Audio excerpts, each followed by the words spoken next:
Hey guys, Dr. Matt here at Robin Wellness Center, and today I want to talk about the psychological aspects of getting a good night's sleep, and we're talking about mindfulness, okay?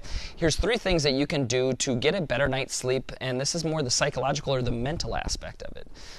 Number 1 is create a thankful journal. There's been some really cool books and some really cool studies that have come out that say if we write down just 3 things that we are thankful for, it will increase our levels of happiness. Now, how the heck they actually decided, or how to study or measure happiness, I don't know. But people had lesser rates of depression and higher rates of just being in a better mood and less anxiety.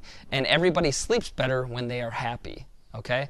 And it's all about dissolving or resolving conflict. If you're having a conflict with your wife or your kids or your husband or whatever it might be, resolve those before you go to bed so you can get a good night's sleep.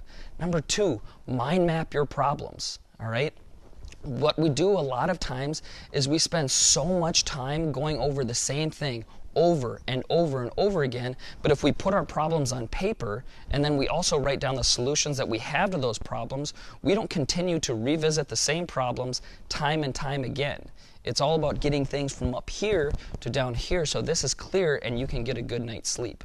Number 3, make a to-do list for the next day.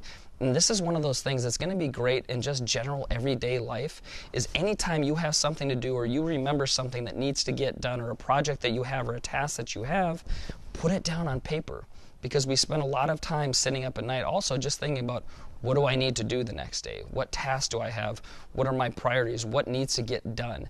But if we write things down every time we think of something that we have to do, and we have a good, concrete, solid plan of what we need to do the next day, we can get a better night's sleep because we're not constantly fretting over it mentally. Those are 3 things that you can do psychologically on the mental side to get a good night's sleep. Until next time, Dr. Matt, and rest well.